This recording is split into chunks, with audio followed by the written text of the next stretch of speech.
For this part of the video, it's going to be mainly spoiler free. If there's a minor spoiler, and by minor I mean very small minor spoiler, I will let you know beforehand.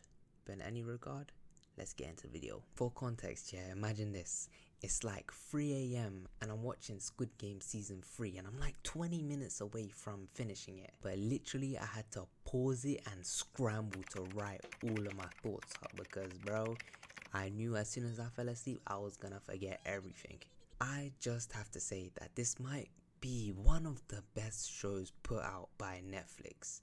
I've seen awful discourse online that this season had been disappointing, and personally I think people need to cope harder. From start to finish I was truly enthralled and excited by this story, even though it boasts only 6 episodes, which is actually something I've complained about before in a previous video. It is, in my opinion, well paced, which really surprised me. For instance, each game is played out across multiple episodes, no plot point is rushed through, and each character is serviced apart from maybe a couple who I will name later, of course. Character development isn't rushed, nor is it minimal. I think mainly because it has the support of the second season. It does well to be more of a season 2 part 2 than a standalone season, but as a whole, I do think that this is the best season of Squid Game. The reason I'm so impassioned about this season is its correct usage of the subversion of expectations. Typically, shows will attempt to subvert expectations by shoving in simple shock value scenes, which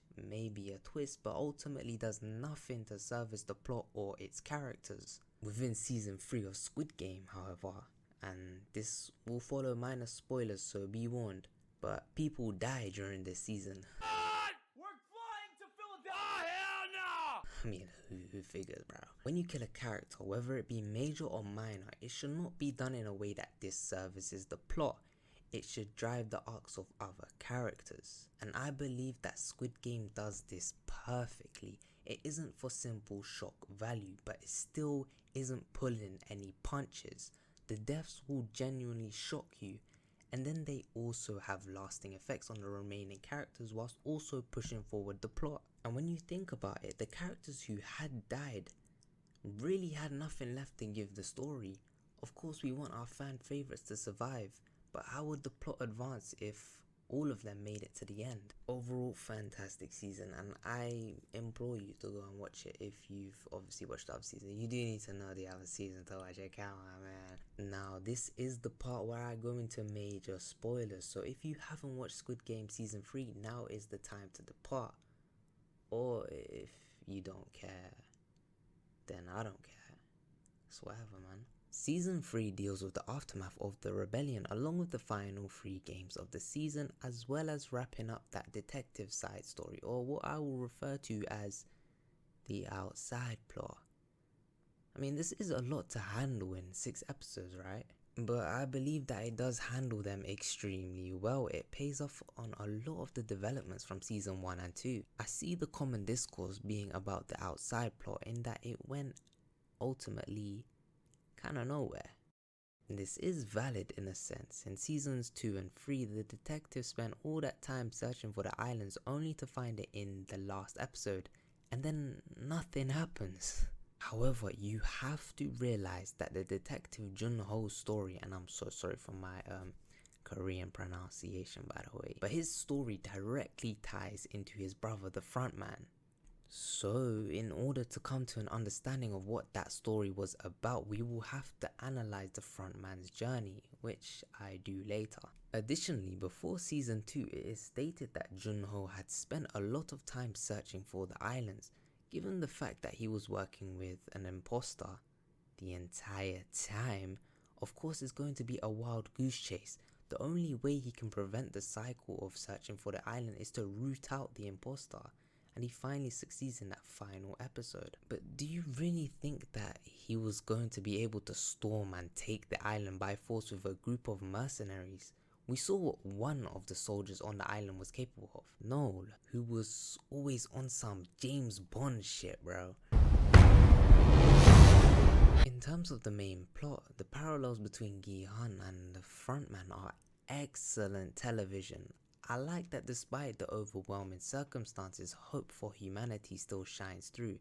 and ultimately this is one of the show's biggest themes: humanity and equality, the wealth divide, and how far ambition can take us. I thought that the drama and politics between all of the players was excellent, and then how quickly we switched genres with Noel's side plot into some action movie. Shit was genuinely thrilling, and with the added fear of the bloodthirsty writers, it always made you think that she could die at any moment, but of course she refused. Squid Game Season 3 does have a sad ending, but as I stated before, there is still hope. Each surviving character ends the series with some type of renewed hope, despite witnessing the worst of humanity. Even in the frontman, in his eyes a flicker of hesitation. He too has seen hope. Darth Vader is celebrated as one of the greatest villains to ever grace the movie scene. I don't know the director's opinions on Star Wars, but he has to have taken cues from Darth Vader when writing up the frontman. Beyond their dark attire, iconic masks, and modulated voices, there is a tragic character who has shed their humanity and succumbed to the dark side. In A New Hope, Darth Vader is this sinister villain, dark and foreboding, a stereotypical bad guy just like the frontman was, a figurehead for humanity to pour their combined hatred into. However, there is a stark shift in The Empire Strikes Back when we learn that Darth Vader is in fact not at all the evil Lord of the Sith he is made out to be. He was once Anakin Skywalker, Luke's father and a Jedi Knight. Anakin, however, is too far fallen, an insatiable lust for power which can be described as an innate human desire to survive. That pull of the dark side makes him believe that he is out of touch with humanity, never to come back. Even in his outward appearance, Anakin is no longer human, the darkness transformed. He tempts Luke with the dark side, pouring evil spirits in the ear of his son. But Luke represents the life not lived, quite literally the version of Anakin that never came to fruition. Luke is incredibly gifted in the Force like his father, but holds a resolve that is perhaps even stronger. So when Luke rejects Anakin constantly and holds out the hope that his father remains within the shell that is Vader, this rattles Anakin to his core, where he believed that the dark side of the Force, the loss of humanity, had thrust him into a void from which he could not escape. You don't know the power of the dark side. A corruption that cannot be quelled. Luke believes that while every being is corruptible, even he is tempted by the dark side, every being is also human. Desires, wants, needs are all innately human. You can be corrupted, but you can also be purged, freed. In the end, Luke's hope for the good in his father, for humanity, revives the faith of Anakin Skywalker, and he restores balance to the Force like he was always meant to do. Within Squid Game's first season, it is revealed to us that the frontman was in fact once a player of the games. Something that is shoved in our face constantly is that despite the players' different backgrounds and stories, they have all enlisted in the games for the exact same reason. They are all in the same situation. They've all hit rock bottom. In-ho was also revealed or suspected to have won the games that he participated in, and for a long time there was nothing to connect the In-ho that had won the games and then the figure of the frontman. What happened between? What we see now is someone whom you can't prescribe to be among humanity, the mastermind of these cruel games that force humans into their most disgusting selves, and he does it with seemingly no remorse. Even his own brother cannot pull him from this pit that he has fallen into, though there is still some light that shines into this hole, as his brother does remain alive. In Season 2, In-ho himself participates in the games once again, and he even builds a friendship with Gi-hun. During this season, we start to see a little of the frontman's manipulation, tempting Gi-hun with darkness. It becomes a little clear, like Oh Ilnam of the first season, Gi-hun is seen as some sort of successor. I mean, there isn't any mystical magic like Luke's natural affinity for the Force, but there is a clear drive, that innate desire to survive that both of these figures see within Gi-hun that perhaps intrigues them. Then, Season 3 comes with perhaps one of the most compelling lines of storytelling that I have seen in a bit. Ino directly tempts Gi-hun with this darkness, giving him a knife that he may use to protect himself and the 222 baby by killing all of the remaining players. It is then revealed that this is the same choice Il-nam had once given to In-ho. Give in to your desire to survive. Taste darkness and rise above the rest. In-ho took this offer and shed his humanity. For the frontman, Gi-hun represents the life not lived. What if he had made that other choice and retained his humanity? In-ho believes himself that he is too far gone, and this is where the story of his brother Junho comes into play. When Junho confronts In-ho at the end of season 3, we see this directly play out. In-ho cannot go back to his brother, the version of himself that is now represented by Gi-hun. The darkness has taken him, and so he turns his back on his family. In-ho is dead. The frontman is what remains. However, Gi-hun's importance to In-ho's overall arc must not be mistaken. These two share an interesting discussion to where In-ho compares the Squid Game to Gi-hun's former habits of betting on horses. Later they have another conversation when In-ho tempts Gi-hun with that knife. He directly discusses his indifference towards humanity. I'm sure you know already. My death won't change a thing. The games will still continue because humanity is cruel, made up of the same trash that is trying to kill Gi-hun and the baby. And then when Gi-hun dies, he continues their prior conversation and answers the frontman's question. We are not horses. We are humans. And humans are... Gi-hun pierces through this darkness, his resolve stronger than that of In-ho. When forced into the worst of circumstances, humans can devolve into sickening creatures, but it can also bring out the best in us. We see this with the passion they share, the laughter, the comfort, the joy, the support. We see this in the literal birth of a newborn, a beautiful thing born in hell. And this shatters the frontman's worldview. Like Vader, he is forced to confront the fact that it was he who let himself fall into darkness. But also, like Vader, it is not too late for him. In the last scene of Squid Game Season 3, there's a flicker of regret almost upon In-ho's face as he watches the American Squid Game spread across LA. Perhaps if he is truly like Vader, maybe it will be him who finally ends the game, take that path he was always meant to take. And humans are...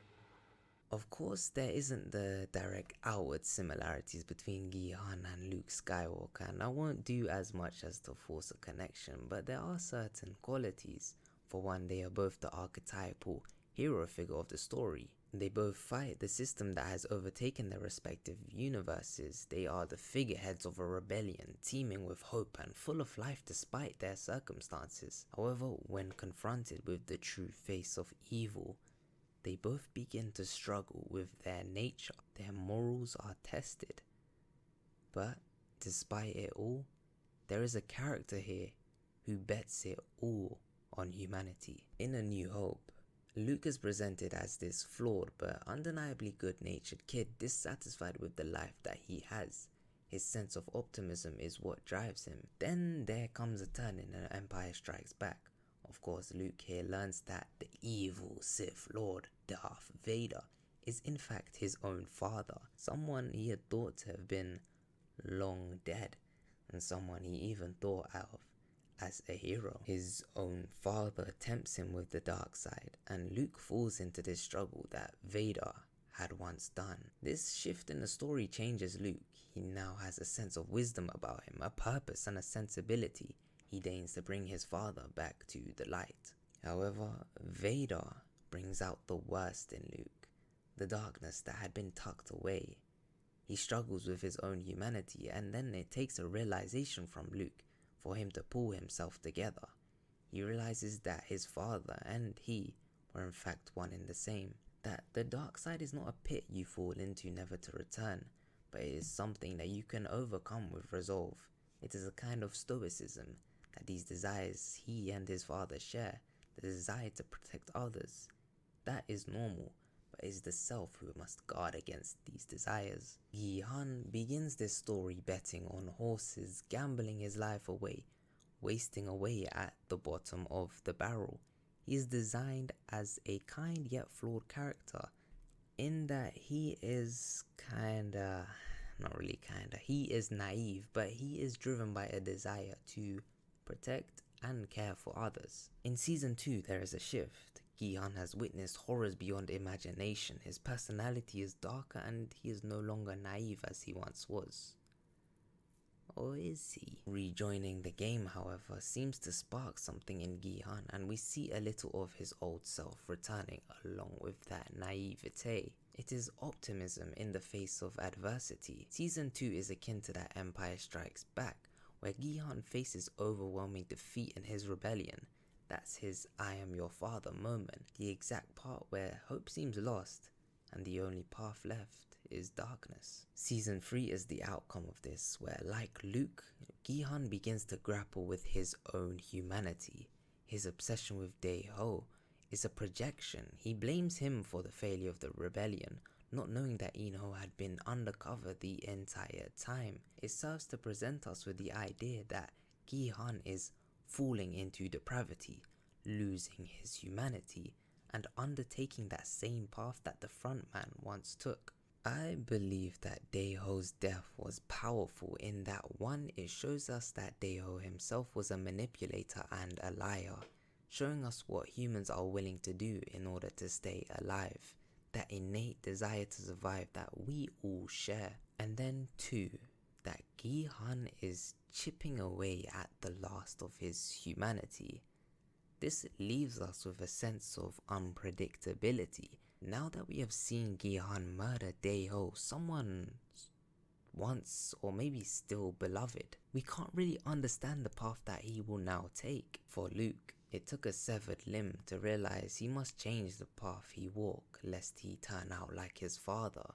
But for Gi-hun, it is a baby and a promise that brings his humanity back. But there is still that final temptation where In-ho offers Gi-hun the knife that leaves him at the crossroads of light and dark. He is tempting him with the very thing that corrupted him and twisted him inside out.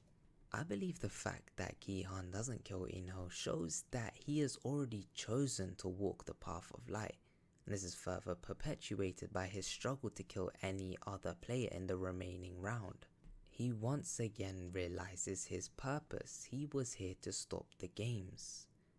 Humans are not to be gambled on, their lives forfeit to someone lucky enough to be born into better circumstances, while the remaining players are undoubtedly cruel. Are they evil for their desire to survive? It wasn't them who thrust themselves into this situation. They forced themselves to justify it by enforcing democratic decisions that ultimately are meaningless, as there is already a majority party that will dictate that outcome. Still, they have to justify it to themselves. They are only human after all. Like that song. Gi-hun clearly pities the other players towards the end, having shed their humanity to be entertainment for the elite. However, his own humanity triumphs, and he dies having retained the last of his humanity, leaving a powerful message and a lasting impact that finally shakes the unwavering conviction of the frontman. I mean, look into the contrast of that final battle. Gi-hun against the literal guy who was willing to kill his baby to survive, the path not taken. Gi-hun was never going to destroy the Squid Games. Governments, higher powers are never toppled overnight, and especially by one guy. I mean, even in Star Wars, Luke has the help of the rebellion. Sorry, I wanted to laugh, but this is serious, man. Across the history of humanity, we have never lived long enough to accomplish something in one lifetime. We always leave something for the next generation to further and beyond. Our work always goes unfinished. What Gi-hun can do is leave a lasting impact by reinforcing his belief in humanity. 건강해 보이네요. Min-soo was a character I wanted to discuss, as people believed he did not deserve the amount of screen time he got this season. However, his story arc is by far the most realistic character on this show. He spends the entire show as a guarded, introverted character. He is in a hopeless situation, and I promise to all of you right now that he represents all of us. Yes, us. Unless you have experienced trauma of this level, I promise to you that when you witness the extreme violence and horror in the regard that Min-soo was forced to suffer through, you will freeze up just like he always did. You are not Dexter Morgan, bro. You are going to make panicked and impulsive decisions, and of course all of the wrong choices he makes haunts him. This all building up and culminating in his final scene, where it's just outstanding acting. Really, I think everyone on the cast needs a round of applause. They put in the work for real, bro. Rent was due. No one deserves to be in a situation like this. The sensationalism of it all distracts us from the point that Min-soo is having the most realistic reaction to all of these events. Hyun-joo was another character whose death shocked me entirely, as she spent the entire 2 seasons on demon timing. But with her death is when I knew that they had cooked with this season. I loved her, but she was too OP, man. We learnt this lesson with Robb Stark. With more scrutiny, I'll tell you that her death was the result of her holding on to that humanity. She was directly punished for that. She couldn't let the other two suffer by themselves. It served Gi-hun's story in the idea that he was slowly shedding his own humanity. That maybe it's a bad idea to hold on to it in these circumstances. It served Jun-hee's story to drive a wedge between her and Myung-gi, and serve the plot in general to leave Jun-hee and Gum-ja open to a potential threat, and perhaps something that we all saw coming, where the son and the mother were finally forced into conflict. And honestly, I did not see her killing her own son. I thought it would be the other way around, because that was the more predictable path. I mean, she had said it herself that she had lived a long life, and I thought that was the type of sacrifice she would make. But that was some strong shit, man. Back to the detective. His storyline, while while serving as support for the frontman's overall arc, it also furthers that allegory of rebellion. Or well, it was quite literal that they had a rebellion. But in a more wider sense, how governments may infiltrate and put down rebellions by covertly getting rid of people. More seriously, it represents the idea that we are never truly free from those that control us. Hey man, this guy MVP, bro, he almost pissed me off when my man wasn't listening to him the entire time. But MVP of the season, bro.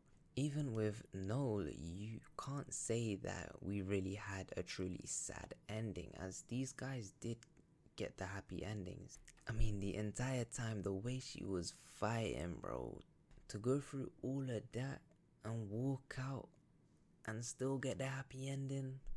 Hey man, you win MVP 2 award. Lastly, Myung-gi. I hope I said that right. I think he had the weakest development out of everybody in season 3. But I do believe the point of his story was to highlight the outcome of someone slowly becoming unrecognizable as a human due to the nature of the games and kind of what it does to a person. He becomes obsessed with murdering the rest of the competition to increase that cash prize, rather than, the protection of the mother of his child. In fact, it doesn't even seem like he truly cared about his baby the entire time. And that would be my one complaint, because there were these little glances that he would give to that seemed to me that it indicated something, but it never really went anywhere. I would have liked for him to have at least one interaction with the baby before his final scene. By the end, he is willing to sacrifice his own child, showing the type of transformation that In-ho wanted from Gi-hun. Because if in the end Gi-hun did turn evil, it would justify it all to In-ho. All the blood on his hands caused by his lack of faith in humanity, all of that would be justified. But it isn't what he got in the end, and he's learning that he needs help.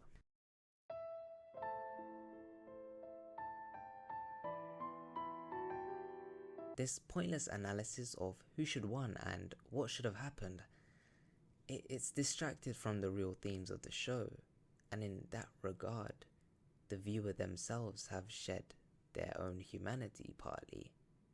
Their empathy, it has transformed them into the type of vile member of society that this show points a finger at, that of which is represented by the VIPs. But also people are allowed to enjoy shows, and so I hope you enjoyed my discussion. Don't take it that serious, man, but also analyze shows you like so you can gain a deeper understanding of things. Build up your brain for real, man.